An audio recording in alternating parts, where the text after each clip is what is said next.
Dari Pastori Jemaat Getsemani Saruran, perkenankan saya Pendeta Chandra STH dengan sukacita menyapa warga Gereja Toraja Mamasa Klasis Polewali.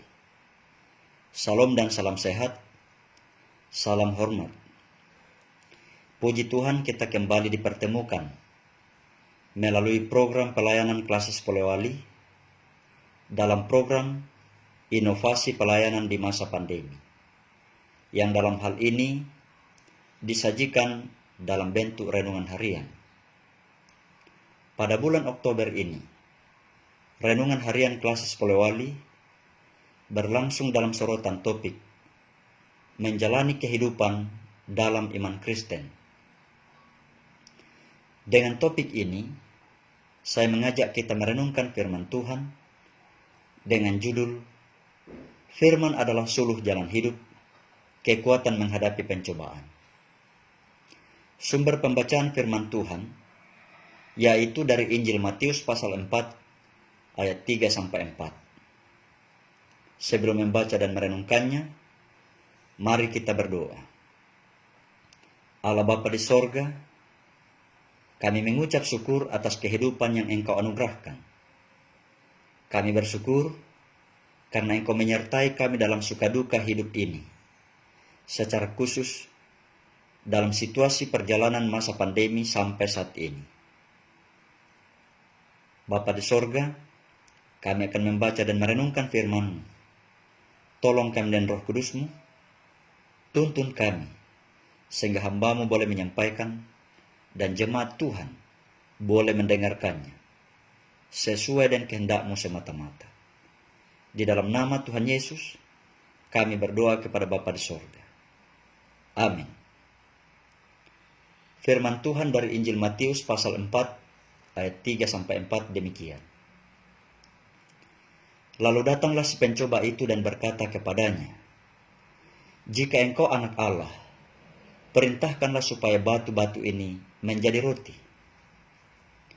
Tetapi Yesus menjawab, "Ada tertulis, manusia hidup bukan dari roti saja, tetapi dari setiap firman yang keluar dari mulut Allah." Amin.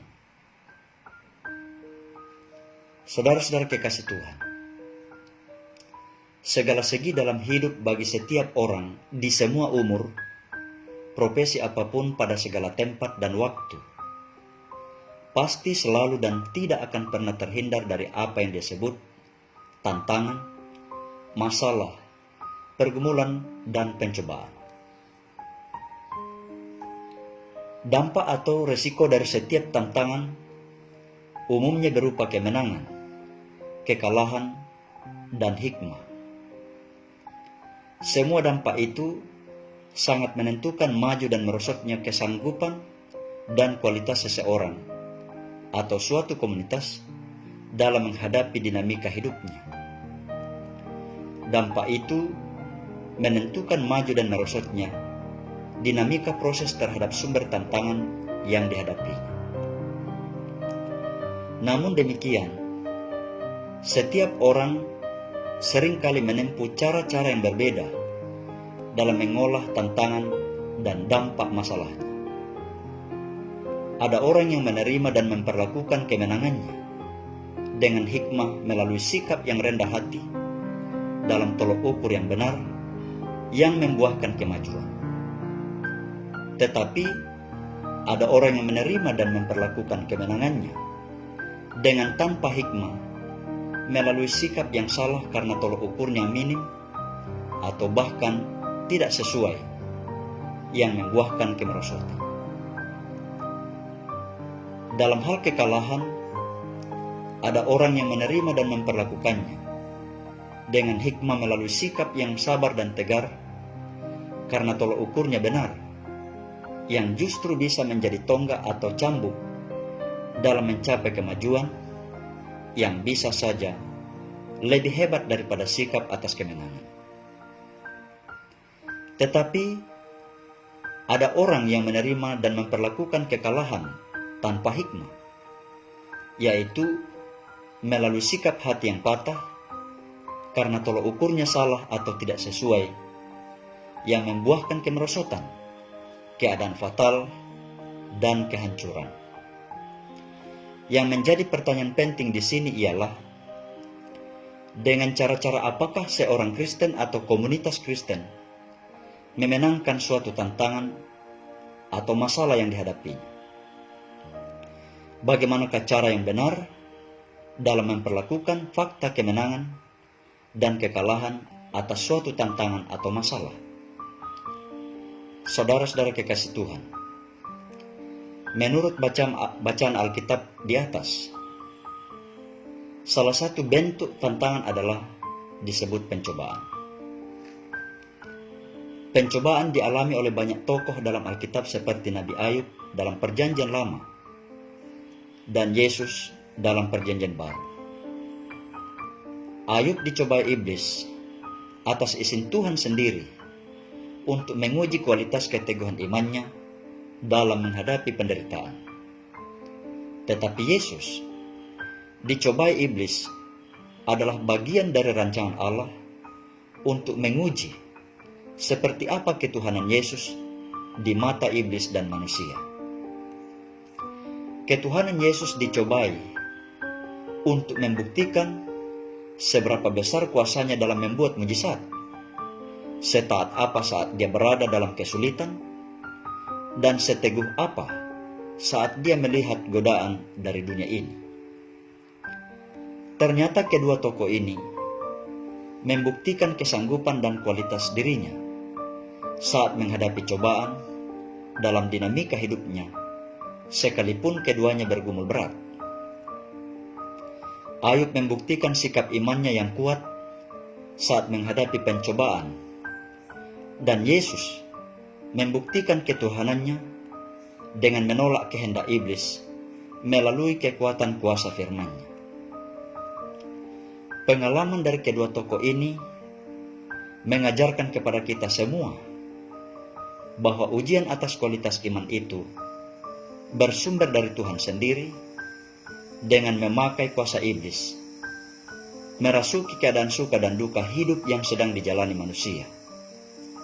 Tetapi Tuhan juga secara langsung menguji iman kita melalui suka dan duka keadaan hidup yang kita sedang jalani. Iblis pun menguji ketuhanan Yesus dan memakai keadaan Yesus yang sedang lapar sesudah 40 hari berada di padang gurun. Dari pengalaman tokoh Ayub dan Yesus ini, nyata menunjukkan bahwa mereka menghadapi dan memenangkan pencobaan itu hanya dengan satu kekuatan, yaitu dengan mengandalkan dan berpegang pada petunjuk firman Allah. Saudara-saudara kekasih Tuhan, berdasarkan fakta Alkitabiah ini, maka setiap orang Kristen semestinya memandang setiap tantangan, masalah atau pergumulannya sebagai sebuah pencobaan atau ujian yang berasal dari Tuhan atas kualitas imannya. Dengan demikian, setiap orang Kristen sekiranya bisa tergugah memahami secara dewasa bahwa segala segi dalam hidup ini semestinya dijalani sesuai dengan petunjuk firman. Karena itu, apapun bentuk tantangan, masalah, penderitaan dan pergumulan orang percaya semestinya selalu disikapi dengan mengandalkan pendekatan pikiran secara imani dan bukan semata-mata mengandalkan pendekatan pikiran secara rasional duniawi. Harapan ini bukanlah sekedar sebuah dorongan, melainkan menjadi sebuah ketentuan yang wajib dipedomani sebagai konsekuensi memilih jalan hidup dalam iman Kristen. Ketahuilah bahwa menjalani hidup dalam iman Kristen adalah menjalani hidup yang selalu teracu atau mengacu atau didasari oleh kesaksian firman. Firman adalah dasar untuk melakukan cara-cara yang benar atas semua segi hidup, sekaligus kekuatan untuk menghadapi semua segi tantangan masalah atau pergumulan. Paham ini tidak perlu diragukan, karena bersumber dari teladan utama kita, yaitu Yesus yang adalah Tuhan kita. Ketika Yesus dicobai iblis dengan hal-hal yang tidak sesuai kehendak Allah Bapa, Yesus selalu melawan cobaan itu dengan bertolak dari kalimat firman, seperti saat ia menjawab iblis. Ada pula tertulis, "Janganlah engkau mencobai Tuhan Allah." Bukankah umumnya kita cukup tahu bahwa diri Yesus adalah firman yang hidup? Karena itu, apapun yang ia ucapkan atau yang ia katakan terhadap manusia, itulah firman yang semestinya kita pedomani dalam menjalani kehidupan. Saudara-saudara kekasih Tuhan, jauh sebelum Yesus, sejumlah tokoh iman seperti Nuh, Abraham, Ishak, Yakub dan Yusuf, Nabi Musa, Ayub serta nabi lainnya sudah terlebih dahulu menerapkan cara pandang, pendekatan dan sikap iman yang demikian. Misalnya ketika Nabi Ayub dirongrong istrinya supaya Ayub meninggalkan Tuhan karena anggapan istrinya bahwa Tuhan tidak mempedulikan derita Ayub. Di sini justru Ayub tetap setia percaya kepada Tuhan. Dalam kisah hidup Yusuf yang karena bermimpi tentang dirinya dalam keluarganya, Yusuf pernah dibenci, dianiaya, mengalami penderitaan dan dijual oleh saudara-saudaranya kepada orang Mesir untuk diperbudak. Tetapi karena Yusuf tetap setia percaya dan berpegang pada kuasa Tuhan, hingga suatu hari melalui mimpi Raja Mesir yang ia tafsirkan dengan hikmat dari Tuhan, membuat Yusuf terluput dari semua penderitaan. Keluputan itu mengantarkan Yusuf menjadi penguasa orang kedua di Mesir, dan ia tetap setia pada Tuhan.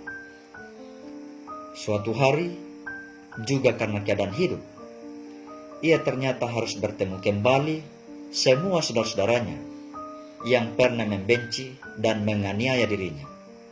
Tetapi Yusuf justru menunjukkan rasa kasih tanpa dendam dan niat membalas. Sikap Yusuf yang demikian menunjukkan bahwa Yusuf memandang jalan hidupnya yang pahit di masa lalu secara iman. Ia justru mengampuni segala kejahatan saudara-saudaranya dan menganggap semua penderitaan yang ia lalui sebagai cara Tuhan untuk memelihara keluarga dan bangsa. Begitulah cara pandang pendekatan sikap imani yang sangat berbeda dari cara pandang pendekatan sikap rasional duniawi. Sepanjang hayat hidup kita, mungkin sudah banyak tantangan, masalah, pergumulan, derita dan cobaan yang kita sudah lalui. Mari kita renungkan seperti apa cara pandang, pendekatan dan sikap kita terhadapnya. Dengan apa dan seperti apa kesanggupan dan kualitas iman kita dalam menghadapinya. Syukurlah jika semua pergumulan ini kita hadapi dengan cara pandang, pendekatan dan sikap iman yang kuat.